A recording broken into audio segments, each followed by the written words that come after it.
La Belgique sous le choc après un terrible accident de car cette nuit en Suisse. 28 morts, dont 22 enfants âgés d'une douzaine d'années. C'est donc le bilan extrêmement lourd d'un accident d'autocar hier soir vers 21h15 à Sierre. C'est dans le canton du Valais en Suisse. Pour une raison toujours inconnue ce matin, le car immatriculé en Belgique a dévié de sa trajectoire et s'est encastré dans la paroi d'un tunnel.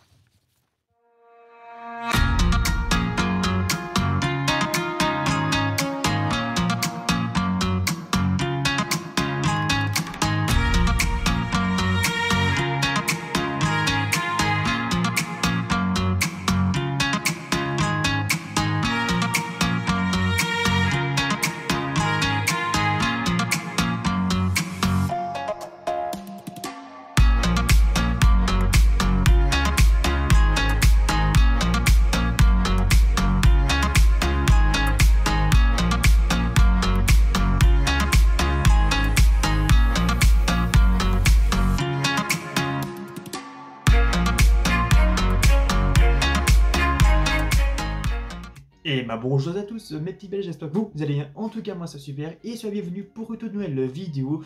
Donc aujourd'hui nous sommes le 13 mars et il y a 11 ans jour pour jour s'est déroulé un très grave accident. Donc dans cette vidéo je ne vais pas vous parler d'un drame qui s'est déroulé en Belgique, mais dans cette vidéo je vais vous parler d'un drame qui s'est déroulé en Suisse. Car comme vous avez pu voir au titre de la vidéo, dans cette vidéo je vais vous parler de l'accident de Sierre en Suisse, car 22 enfants belges y ont perdu la vie.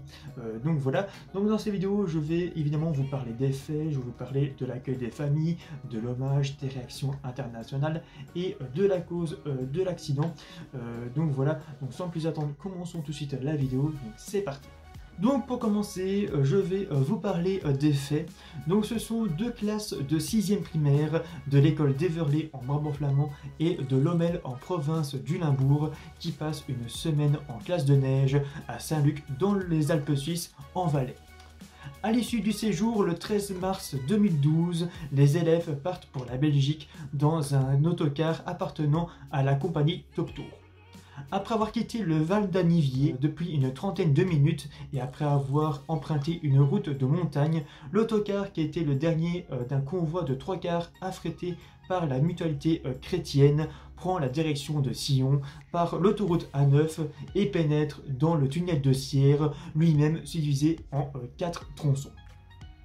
À 21h15, après avoir parcouru quelques 2 km et après une légère courbe, le car heurte la paroi de droite du tunnel, puis finalement monte une trentaine de mètres plus loin sur le trottoir, enfonce la glissière de sécurité et percute frontalement le mur en béton, terminant une aire de stationnement d'urgence. Une première alarme est déclenchée à 21h23, suivie d'une seconde lorsque les secours constatent l'ampleur de l'accident. Au total, la police valaisanne mobilise près de 200 sauveteurs, dont 15 médecins, 3 psychologues et une centaine de paramédicaux, ainsi que 12 ambulances et 8 hélicoptères. L'accident provoque la mort de 28 personnes, dont 22 enfants âgés d'une douzaine d'années. Tous les autres passagers, 24 enfants, furent blessés à de degrés divers et hospitalisés dans plusieurs établissements de soins de la région, Sion, Sierre, Martigny et Viège, ainsi qu'aux hôpitaux universitaires de Lausanne et Berne. 4 fillettes furent plus sérieusement blessées, dont 3 hospitalisées à Lausanne furent plongées dans un coma artificiel et la 4e hospitalisée à Berne afin de soigner des fractures complexes. Ensuite, je vais vous parler de l'impact. Donc avant de heurter la paroi perpendiculaire à l'axe de circulation, le car est monté sur le trottoir à droite, arrachant une antenne de téléphonie mobile et a continué tout droit, défonçant la glissière de sécurité jusqu'à l'arrêt brutal contre la paroi perpendiculaire. Le choc a arraché les attaches des sièges, les catapultant vers l'avant et écrasant les occupants des fauteuils précédents. La pression exercée sur les premiers sièges est estimée à quelque 1,6 tonnes. L'inertie a fait que le poids des corps des victimes a été multiplié par 20.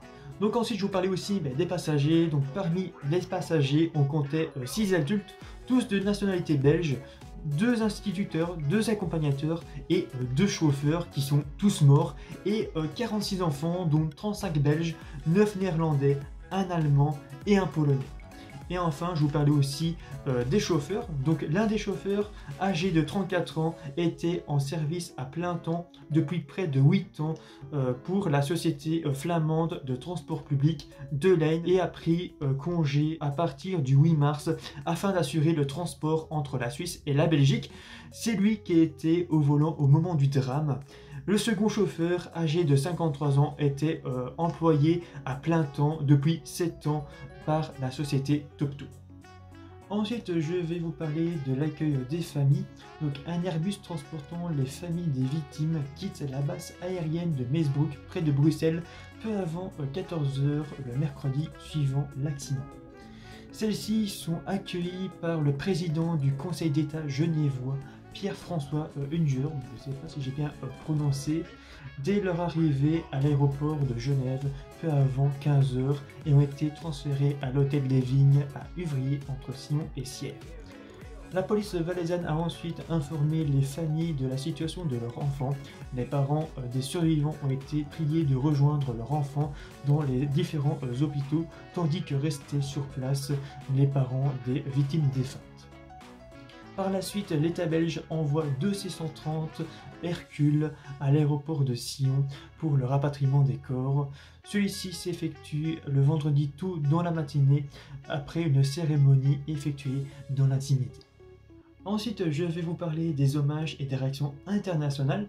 Donc pour commencer, le gouvernement belge, par la voix du Premier ministre Elio Di Rupo, a décrété un jour de deuil national pour le vendredi 16 mars 2012 et une minute de silence fut observée à 11 h dans tout le pays. Des registres de condoléances furent également ouverts dans de nombreux lieux publics. Aux Pays-Bas, les drapeaux ont été mis en berne sur les bâtiments publics à la demande du Premier ministre Mark Rutte en hommage aux 6 enfants néerlandais tués dans l'accident. La Commission européenne a également mis ses drapeaux en berne, une décision exceptionnelle par solidarité avec le deuil du pays hôte. La présidente de la Confédération suisse, Evelyn Widmer-Schuf, je ne sais pas si c'est comme ça se prononce, s'est dite en conférence de presse à Sion, bouleversée quant au sort tragique des enfants. Barack Obama a présenté au lendemain de l'accident ses condoléances à la Suisse et à la Belgique, et particulièrement aux victimes de l'accident et aux familles. Le Conseil national de sécurité américaine a déclaré par la voix de son porte-parole Tommy Vietor que la perte de tant de jeunes vies est particulièrement déchirante. Le pape Benoît XVI affirme dans un télégramme s'associer par la prière à la peine des familles endeuillées et prie le Seigneur de leur apporter aide et consolation dans leur épreuve. Et enfin, de nombreux chefs d'État et de gouvernement ont envoyé des messages de condoléances et de soutien au peuple belge, dont le président russe Dimitri Medvedev, je ne sais pas si c'est comme ça se prononce, et le Premier ministre Vladimir Poutine, la chancelière allemande Angela Merkel, la reine Béatrice des Pays-Bas et le Premier ministre Mark Rutte, et enfin le président français Nicolas Sarkozy. Ensuite, je vais vous parler de la cause de l'accident. Donc d'après certains journaux de la presse belge et suisse, des enfants auraient rapporté que juste avant l'accident, un professeur serait allé en tête du car porter un DVD au chauffeur pour qu'il soit diffusé dans le car. Des médias ont déduit apparemment à tort que les enfants auraient vu le chauffeur insérer le DVD. Ces déductions remises en cause tant par les enquêteurs que par la société autocariste, arguant que la cabine du chauffeur ne pouvant pas être vue depuis les sièges des passagers est cependant reprise comme étant une hypothèse sérieuse le 18 mars 2012 par les enquêteurs. Plusieurs enfants ayant déclaré que le générique du film venait de commencer au moment de l'impact.